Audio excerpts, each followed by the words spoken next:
ताजमहल भारत देश के उत्तर प्रदेश के आगरा शहर में यमुना नदी के दाहिने किनारे पर सफेद पत्थरों से बना अलौकिक सुंदरता की तस्वीर ताजमहल आज पूरे विश्व में अपनी पहचान बना चुका है। ताजमहल एक ऐसी इमारत है जो किसी धर्म का प्रतीक नहीं बल्कि ये इमारत प्रेम की निशानी है। ताजमहल को खूबसूरती का नायाब हीरा भी कहा जाता है। गुंबदनुमा इस इमारत को जब आप सिर उठाकर ऊपर देखते हैं तो इसकी नक्काशीदार छतें और दीवारें किसी आश्चर्य से कम नहीं लगती। सुंदरता की मिसाल दिया जाने वाला ताजमहल भारत के लोगों को ही नहीं बल्कि विश्व के कोने कोने में बसे लोगों को अपनी ओर आकर्षित करता है। ताजमहल मुगल बादशाह शाहजहां की मोहब्बत और शिद्दत का ही परिणाम है।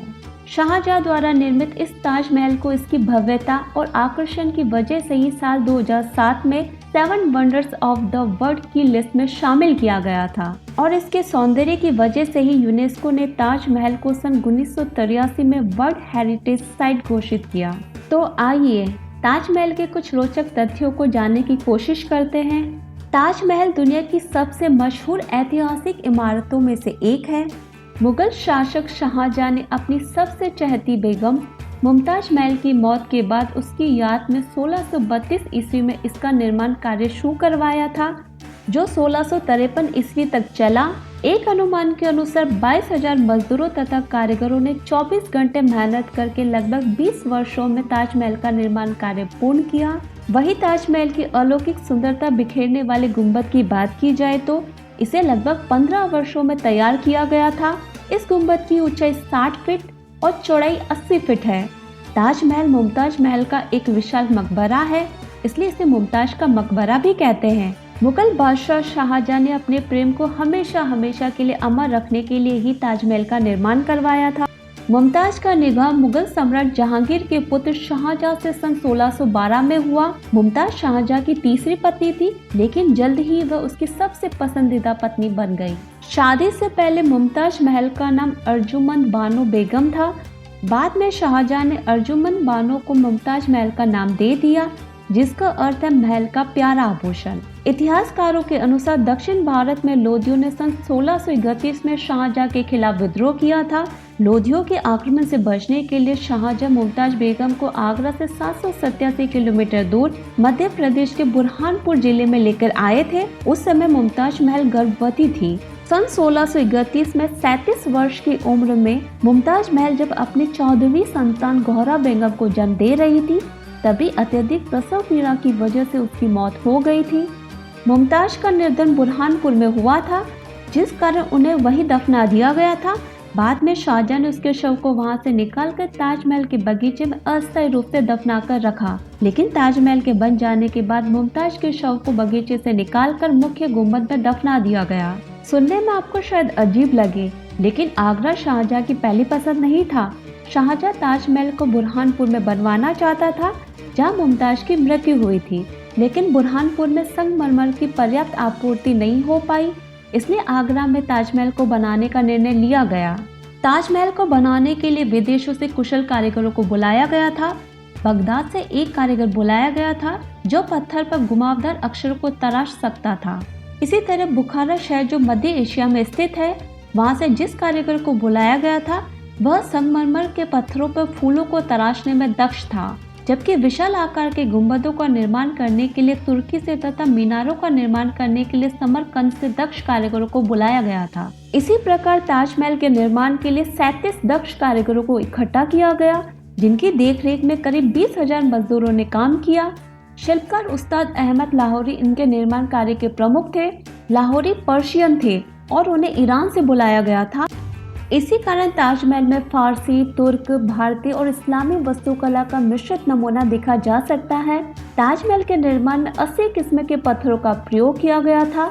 ये पत्थर बगदाद, अफगानिस्तान, तिब्बत, मिस्र, रूस, ईरान देशों के अलावा संगमरमर पत्थर राजस्थान के मकराना से भी मंगाए गए।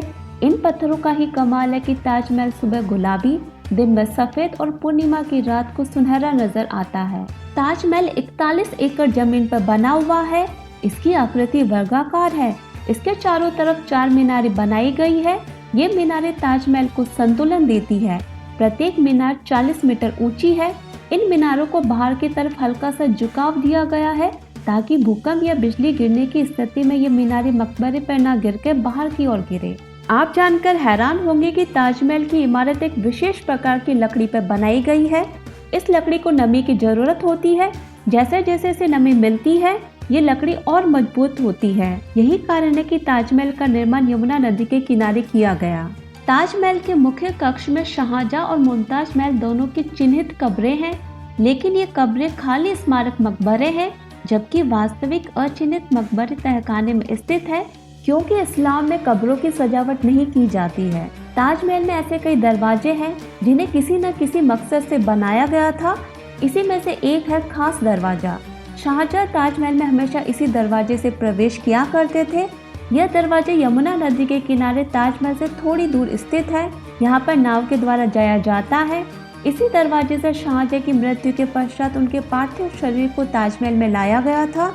इसके पश्चात इस दरवाजे को हमेशा के लिए बंद कर दिया गया। ताजमहल के सामने बने बाग को चार बाग कहते हैं। चार बाग उद्यान स्वर्ग की 4 बहती नदियों का प्रतीक है। इसे सर्वप्रथम मुगल अंदाज में बनाया गया था, लेकिन अंग्रेजों के शासनकाल में इसमें कई फेरबदल किए गए। शाहजहां सफेद संगमरमर के ताजमहल के बाद एक काला ताजमहल भी बनवाना चाहता था, लेकिन उसकी इच्छा पूरी न हो सकी, क्योंकि उसके बेटे औरंगजेब ने 1658 में उसे बंदी बनाकर आगरा के किले में रखा। करीब 8 साल की कैद के बाद जनवरी 1666 में शाहजहां बीमार पड़ गए और 74 वर्ष की आयु में उनका निधन हो गया। बाद में उन्हें ताजमहल में मुमताज की बगल में ही दफना दिया गया। ऐसा भी कहा जाता है कि ताजमहल के निर्माण के बाद शाहजहां ने अपने सभी कारीगरों के हाथ कटवा दिए थे। शाहजहां ने ऐसा इसलिए किया क्योंकि वह नहीं चाहते थे कि ऐसी कोई और भी दूसरी स्मारक बने, लेकिन इतिहास में इसका प्रमाण नहीं मिलता है। कहा जाता है कि शाहजहां ने ताजमहल बनाने वाले मजदूरों को जिंदगी भर पगार देने का वादा किया और उन्हें काम न करने की सलाह दी, और वह अपने वादे के अनुसार सभी मजदूरों को पगार भी देते थे। भारत की शान माने जाने वाले ताजमहल को बनाने में मुगल सम्राट शाहजहां ने दिल खोलकर पैसा खर्च किया था।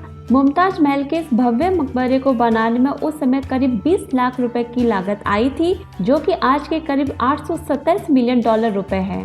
ताजमहल के साथ सबसे पहली सेल्फी जॉर्ज हैरिसन नाम के व्यक्ति ने फिश आई लेंस के जरिए ली थी। यह सेल्फी उस समय ली गई थी जब सेल्फी का दौर भी नहीं था। अगर आप सोचते हैं कि कुतुब मीनार ताजमहल से अधिक ऊंचा है, तो आप गलत हैं, क्योंकि ताजमहल कुतुब मीनार से 3 मीटर अधिक ऊंचा है। द्वितीय विश्व युद्ध, भारत पाकिस्तान युद्ध और 9/11 के हमलों के बाद भारतीय पुरातत्व सर्वेक्षण विभाग ने ताजमहल के चारों ओर बांस का घेरा बनाकर उसे हरे रंग की चादर से ढक दिया था, जिससे कि यह दुश्मन को दिखाई न दे और इस पर हमला न किया जा सके। ताजमहल पूरे विश्व के सबसे पसंदीदा पर्यटन स्थलों में से एक है। यह हर वर्ष लगभग 7 से 8 लाख पर्यटकों को अपनी ओर आकर्षित करता है। यह भारत सरकार के पर्यटन से होने वाले आय का भी प्रमुख स्रोत है। इसे देखने विश्व भर से कई लोग आते हैं। आज भी दुनिया के बड़े बड़े इंजीनियर इसकी बनावट को देखकर दंग रह जाते हैं। हेलो दोस्तों, अगर आपको ये मेरा वीडियो पसंद आया है तो लाइक बटन पर क्लिक कीजिए और मेरे लेटेस्ट वीडियो से अपडेट रहने के लिए चैनल को सब्सक्राइब करना ना भूलिए।